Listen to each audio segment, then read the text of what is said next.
Broadcasting from Silicon Valley, California, this is Conversations with Jennylyn.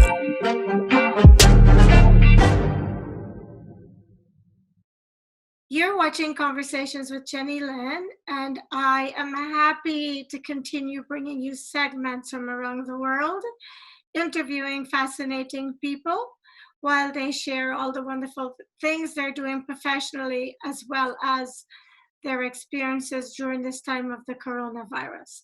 This morning, I have another amazing, fascinating guest for you, and his name is Christoph Lutge, and he lives in Munich.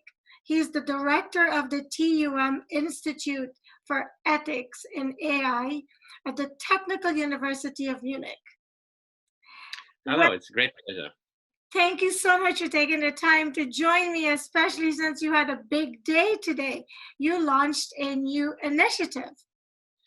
Yes, right. So nice to meet you here, Jennylyn, and I'm very happy to talk about me and my institute and this initiative which we launched. So this is since currently in the corona crisis, there's so much talk about using AI against the virus and possibly also against future pandemics. And there is, in my eyes, not enough talk about using it responsibly and in a responsible way with ethical guidelines. And that's why we started this initiative with many partners around the globe.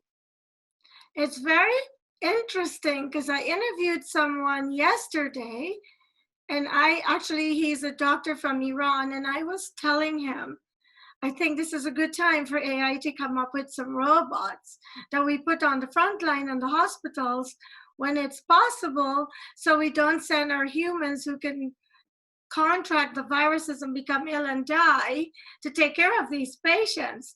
And he didn't think it was a good idea. So is that sort of what you're doing?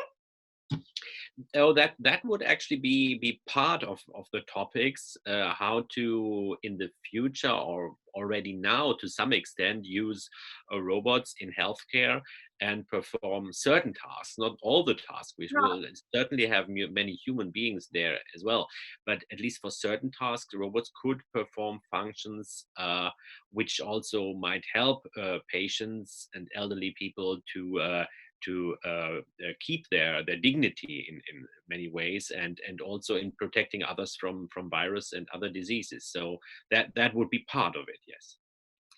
That's fascinating. I've done several interviews on AI. In fact, I've interviewed Dr. Anthony Chang, who is spearheading AI in medicine around the world. And I've interviewed a few people who are working on AI and technology. And it's really fascinating. It's also a little bit scary because it's so new. And we're talking about robots doing things that humans always did. Can you tell me what's the biggest thing in AI currently in your university? Yeah, so it's interesting because first you have to say what counts as AI. And there are many different ways to define that. And while some would say it is only very advanced systems that would count, most people and most researchers would say that many approaches like a current for example, some of the systems you have on your smartphone would also count as AI. Alexa would count as an AI, and also so even your navigation systems might count as AI to some extent. Yes. But the current, I think some of the most interesting things currently are not these systems that we see every day that we have on our smartphones or maybe on our cleaning robots, but rather systems that are employed in more industrial environments, in so very controlled environments. For example, in logistics, there are entire warehouses which are run by robots mainly, and that's, I think, quite interesting to see. And how now we would extend these approaches beyond their controlled environments. For example, in the case of autonomous driving, that's something we work on as well. Oh, you do? Yes. I did have someone on my show, and we talked about the cars that are going to be driving themselves, and apparently sooner than later. Yes. I live in the Silicon Valley, where I have seen cars that appear to be driving by themselves. Tell Yeah. us a little bit about that. Yes. Um, so this is actually one of the topics that brought me into this area. So I was a member of the German ethics committee for autonomous cars some years ago, which developed the worldwide first ethics code for autonomous vehicles. And well, there have been a number of developments recently, and the I think that one of the key takeaways for now is that the problem is not so much technology. So you are saying as well that these cars are to some extent already there, and you could see them on the streets, but how to use them in a wide way, and to get people to use them, that will take rather more from the ethics and governance side, so to make them trustworthy, and in what way, so people would know and would be able to predict how would those cars behave in certain situations. Right, right. That's very unknown currently, and that's something that the technology needs to establish the trust in that, so people will use it. Do you think it's going to be a long time before that technology is on the road? Well, I think it will be a longer time to have, well, fully autonomous cars. That will probably take still many years, but for certain tasks, for shorter distances, Yes. um, for, as they say, certain use cases. For example, on the German autobahn, I think we will already in the next few years see major developments. Okay. Well, I know that AI has been around for a while, because when I first started my show 10 years ago, I was lucky to, uh, I was invited into an operating room where the doctor performed a colonoscopy using the Da Vinci robot, and very craftily removed a patient's damaged colon. And I stood there just marveling at what you guys are doing, because the robot pretty much performed the entire operation, and he sat off to the side and performed it. And I thought, without being close to the patient's body, and the robot did everything, and it was so concise and so clean that I decided I wanted a robot to remove any part of me that I needed removed, because it's this tiny little pieces instead of someone's hand. So I know that's been around for a long time. How long have you guys been working on AI? Because you work at the Institute for Artificial Intelligence. So this institute was just opened last year. So it's been well, it's been announced for 1 year now. We really started. We opened the institute in October, and I would say before that there was not much talk about ethics of AI. There was. Yes, there was research, of course, on AI, but the ethics of it, there was not so much on the discussion. So we are a fairly new institute. Why is the ethical part of this so important? And I'm just asking that because I think people should know. Because Yeah. some people are concerned that these robots are going to hurt us more than help us. And I think that's because they don't quite understand how the technology is going to work. So maybe if you could share the ethical part of this with us, then those people may have some understanding and change Yeah. their opinions about it. Yeah.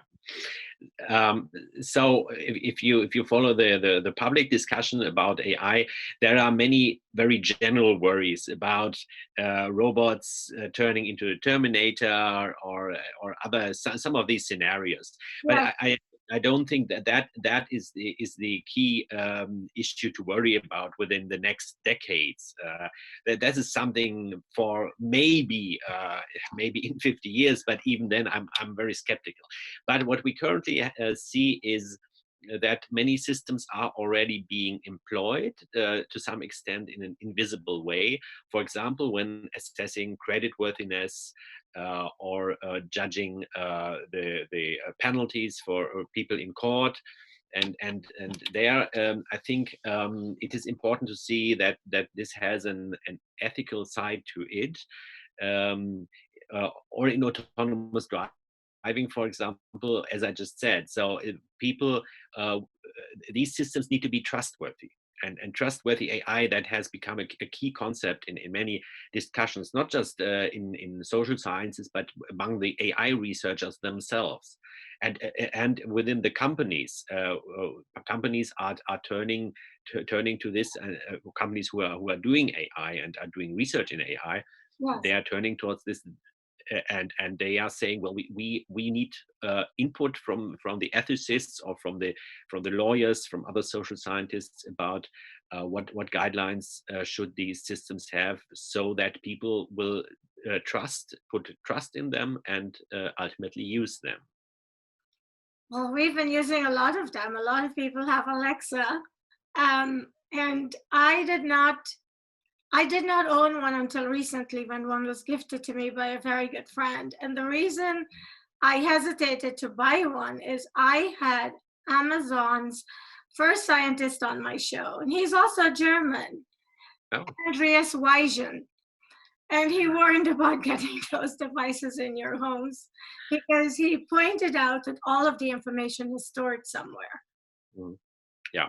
Yeah, and that's a very important area where ethical guidelines are needed. I mean, to some extent, they are now starting to be implemented, and already have been in the EU. We have seen this general data protection regulation 2 years ago, which has made quite some impact.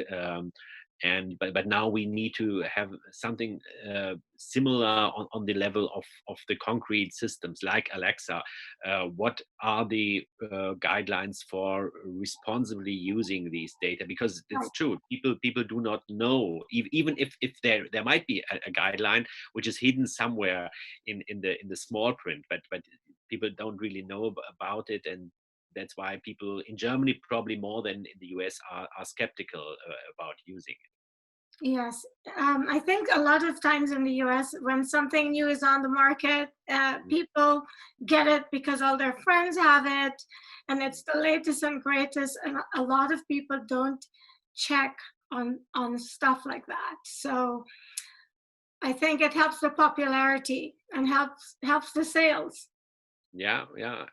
My impression is that in Germany it might be a little different, because people tend to be quite cautious. I think over cautious ultimately about in particular digital innovation during the last years. It will actually be interesting to see how the current Corona crisis might change that, because there's so much more need now for digital technologies, video conferencing and everything. So there might be a change. We couldn't be doing this without that, could we? Exactly. I think if the crisis had come even a few years earlier, it would have been much worse. The impact on the economy and on the functioning of systems, of institutions, of companies, that would have been quite more severe. Yeah. No, I agree, because I feel like a lot of companies are still able to function because of Zoom, because of all the different technology that we rely on the internet and our computers for. So Yes. hooray to all the hardworking people who have made these devices available for us. So now that we are in the Corona crisis, I wanted us to talk some about that and ask you what you're doing at your institute that is going to aid this situation. And if you don't have something ready now, in the event that we should have a recurrence or something similar, what are you working on that you can share with us that will help a pandemic or a spread of an awful virus, help to control it? Yeah. So we have just announced this initiative. So I couldn't say that at the moment we have something ready Okay. at the institute, but that is something we will be setting up research projects now, which won't take years. We are deliberately saying we are looking for research projects within the next month, half a year, up to a year. With partners in the US, such as New York University, but also the University of Tokyo or Sorbonne University in Paris. And we hope to provide some guidelines and other frameworks for using these systems in a responsible way. So we will not just be working on the technology side of it, but working in interdisciplinary teams with people from technology, from engineering, medicine, but also from the social sciences, from ethics or law. Oh, that's great. That's really great. So you're going to be very busy. Yes, I think so, hopefully. Well, what I know is that other colleagues, also at my university and others, are working on these Corona apps, which are currently under discussion. And there is the question how to implement the appropriate guidelines for them, so that they do their job, but don't do more damage than the damage we have seen. Right. So tell us about the TUM Institute. It's a new university and you are the director. What does that mean? Yeah, so the institute is not new. The university is not new. This university TUM is the Technical University of Munich, which has been around for 150 years now. Wow. Yeah, which compared to other German universities is not very old, but for a technical university is. And we are one of the most prominent technical universities in Europe, with a handful of others. But we have a lot of research in the engineering and other departments. Yeah. And this institute, this IEAI, so the Institute for Ethics in Artificial Intelligence, was just last year opened. And we got a major support actually from a company from your area, from Facebook. So Oh, Facebook, yes, gave us $7.5 million for research, unconditional research on ethics of AI, and that's quite substantial. why? You guys are lucky. Facebook has a lot of faith in your abilities over there at that university. Right. So it's quite interesting because Facebook clearly, like other companies as well, sees that there is a need to work on the ethics, the ethical side of AI and similar technologies, and that you just cannot do pure technological research on these questions, and you cannot do ethics research purely within the company. It's just not credible. Right. So, so saying this is the Facebook research on ethics or the Google research on ethics, it's just not credible. And that's why you need to partner with independent universities or other institutions, and so that's what we are doing here. And we have now currently 8 research groups already. So without the new project that we will be setting up, we have these projects on various areas of ethics in AI. That is wonderful. I love it when the world is working together. I think Yes. we need more of that, less politics and more camaraderie. So in Germany, the situation is basically the following. We have seen, as everywhere, a relatively sharp increase in the numbers of people who contracted the virus. And however, we have, and these numbers are now declining, and have been declining quite some weeks. What is different in Germany from many other countries is that we have seen relatively few deaths from corona.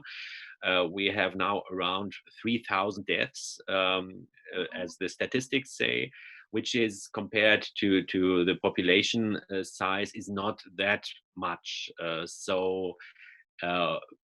One could say that, and it's a question why is that, that we can discuss in a minute. But so far, while we have seen people contracting the disease, we have not seen those many deaths as in other countries, fortunately. Yes, I'm really happy to hear that, because I spoke with someone in Spain yesterday and their numbers are frightening. So why do you think your numbers are not higher? Not that we want them higher, but I always try to figure out why some countries are being more affected than others. And I hope that we can somehow figure it out eventually. Yeah. As most people say who are familiar with the situation and with all the parameters, it is probably safe to say that the health system in Germany is better than in other countries. Yeah? So I'm not judging any others, but we have invested much more in the system than other countries have, in particular in Europe. And we have, for example, many more critical care beds, intensive care beds in German hospitals than in many other countries. The number is much higher, that's probably one of the key aspects. Also, the reaction has been relatively soon and not delayed, and so that might have been also a factor, but it does not explain why there are relatively few deaths. So that might have been really due to the health system. So I'm not a doctor, but I asked this question because I'm doing my own investigation about this. Is it compulsory that everyone in Germany be given a BCG shot as a child? Because there are some references made to the countries where people were given the shot that they didn't seem to have as many fatalities. And I have the BCG shot. And where I grew up, everyone has it. And we haven't had as many deaths either. So there's been no science to prove that there's a connection, although people are thinking it's possible. Were you guys in Germany given the BCG shot? I'm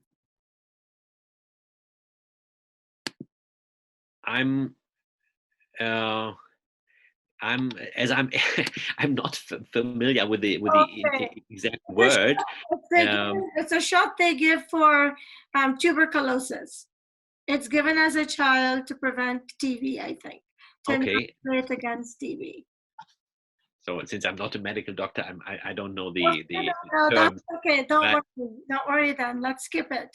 I thought.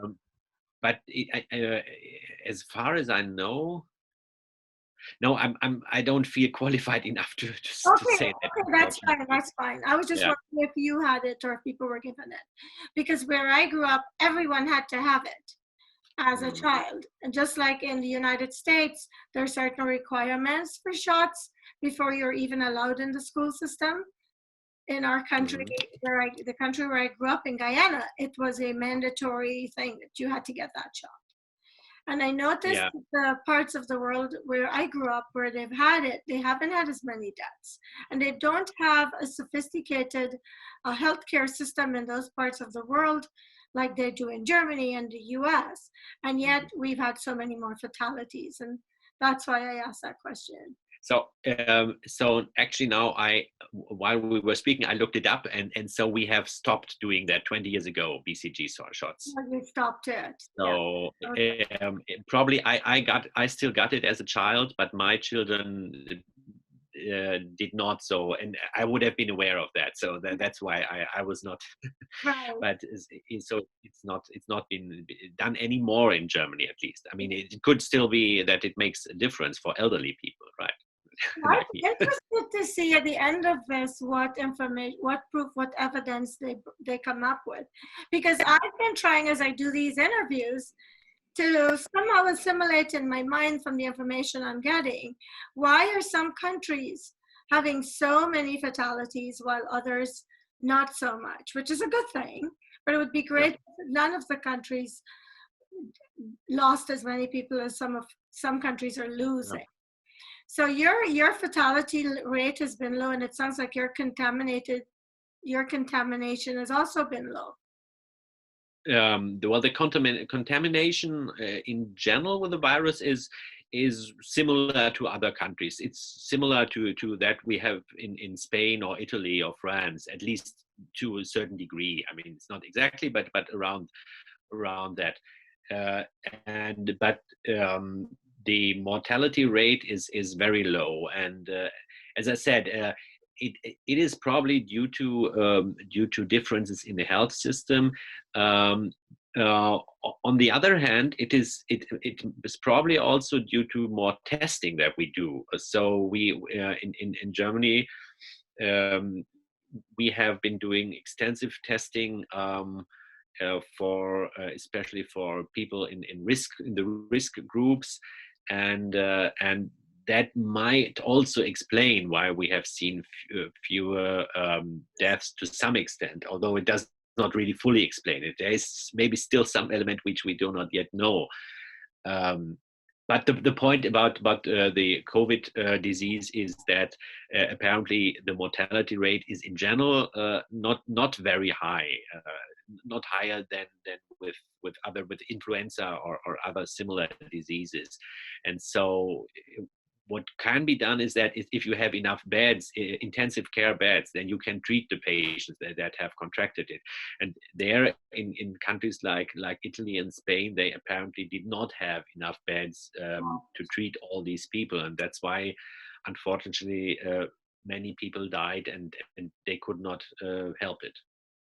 Little did we know that we would have something like this hit the world and have such an impact. It's unbelievable because it does not discriminate. If you're in this path, that's it. If you don't have help, then you just die. I am hoping that around the world we start seeing the numbers tapering off. I'm hoping that we're all getting to that place. In Germany, did you quarantine early? So it was the sort of lockdown. It's not really a lockdown like in France or Italy, but at least the closing of shops, of schools, that has been going on since I think it was like 18th March, so almost a month now. And depending on the region, it was also slightly different. So for a month roughly, and so it was relatively early that we did that. Yes. So maybe that helped also. Yeah, certainly it did help spread. It did prevent spreading of the disease to some extent. Although it's now interesting to see that, for example, countries like Sweden take an entirely different approach and have been they have still kept all their shops and schools open, and they have a slightly higher mortality number now than other similar countries, but not that high. So it will remain to be seen how this turns out eventually. So much mystery around this virus. That's right. It's true if you think about it. It's interesting. I mean, looking back into the history of the 20th century, we have seen a number of other pandemics, and not just the Spanish flu, which everyone knows now. But we have seen, for example, during the 50s and the 60s, the Asian flu and the Hong Kong flu, which I actually had never heard about before the Corona crisis. But when I did some Googling basically and looking it up, and I found this, and they were very, very serious pandemics where in both of them about 1 million people died worldwide. And this is very interesting to see, is that it's not something that we never had, or we have only once a century. Right. On the other hand, the measures that we have taken are quite different than the ones that we have taken in those times. Right. So do you have a shortage of masks and gloves in Germany like we do here, and toilet paper? Don't forget toilet paper. Right. That is so humorous, the toilet paper part of this whole thing. But do you? So we originally, when the lockdown started, we also had, and to some extent, I just came from the supermarket. There are still in some supermarkets there are empty shelves when it comes to toilet paper. It was also, but it's now getting much better. Now you can usually you can get it. Also, the other thing was pasta and wheat,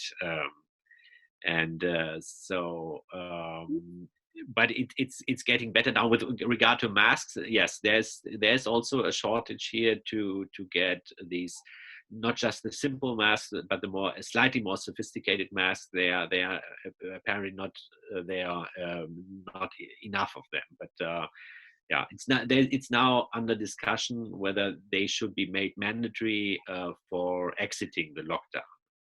What did you learn about your counterparts? What did you learn about the people in your community after this virus hit your country? Well, that's very interesting to see, because on the one hand, if you look at all these pictures of people singing from their balconies and all of those pictures of solidarity, and it's of course very nice to see, and it's good to see that. And here as well, we see signs of solidarity among people, helping their neighbors, doing shopping and all these things.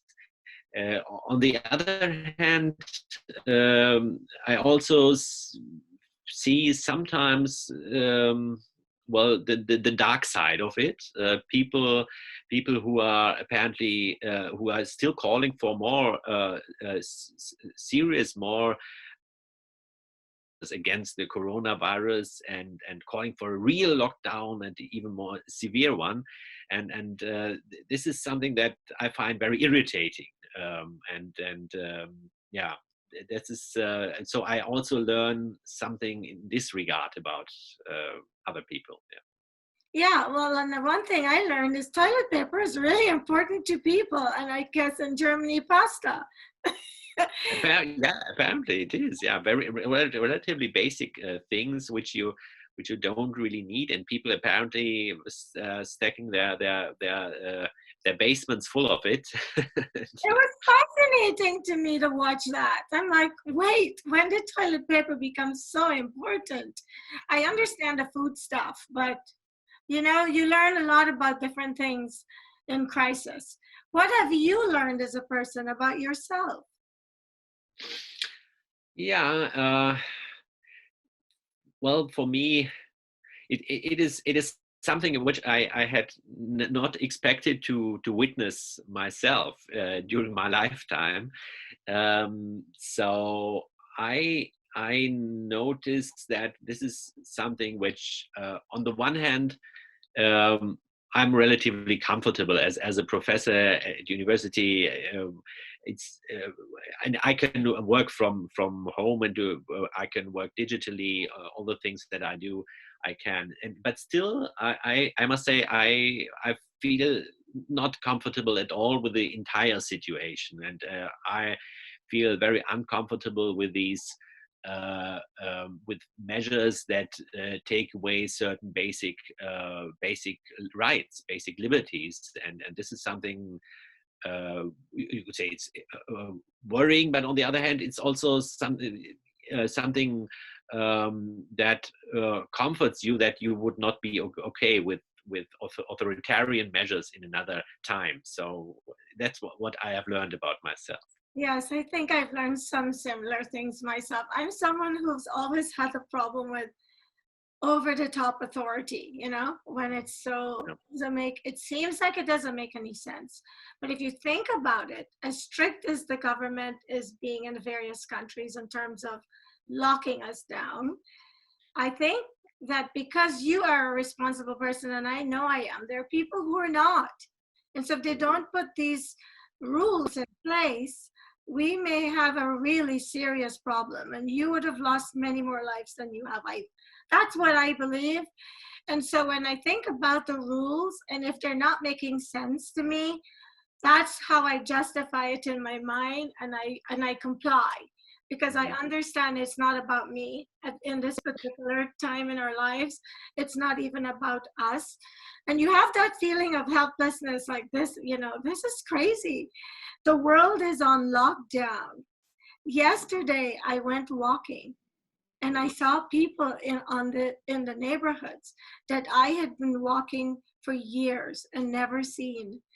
And I think what became apparent to me was, in so many ways, there is good to what is happening, as in families are getting to be families. I don't know about Germany, but in the US, a lot of homes, both parents are so busy. They pass each other and they hardly have time to spend with their children. Have you been enjoying that?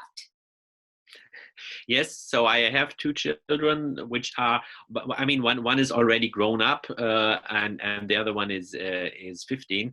So they are relatively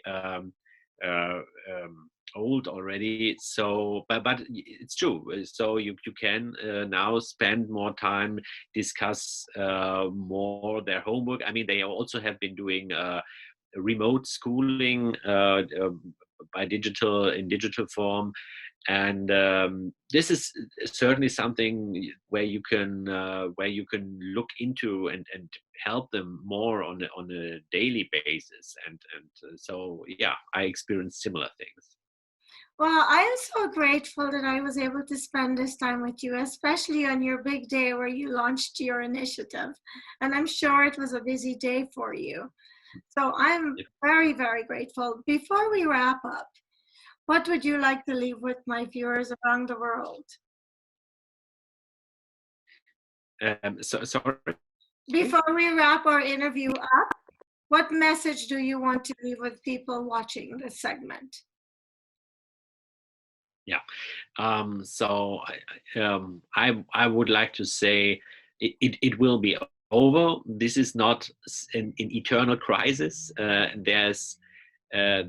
We are just today, actually, the federal government in Germany announced measures for lifting the lockdown, and already during the next week we will see some shops opening. So keep going. There's light at the end of the tunnel.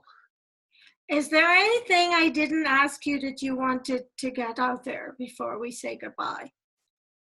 No, I said most of it. I mean, as I said, I work in ethics, and the interesting thing, apart from the AI perspective, which we talked about, the interesting thing for me is now to see how, when we will now need to exit the lockdown, how we will weigh certain different criteria.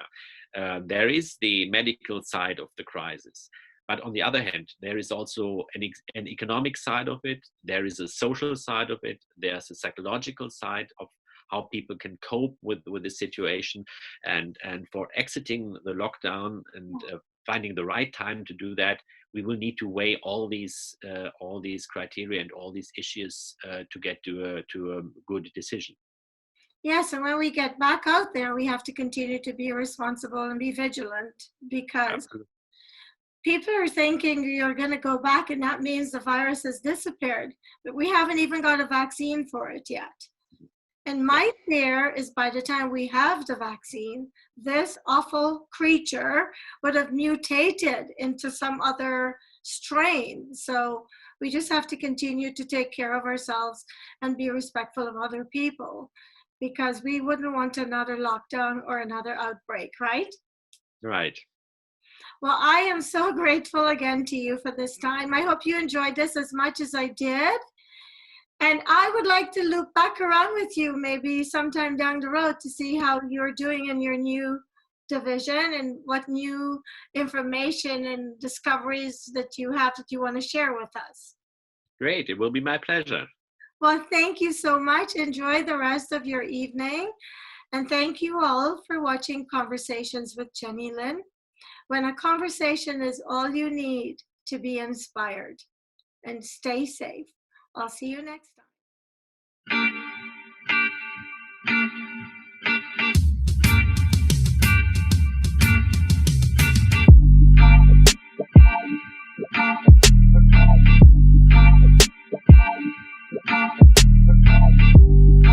Broadcasting from Silicon Valley, California, this is Conversations with Jennylyn.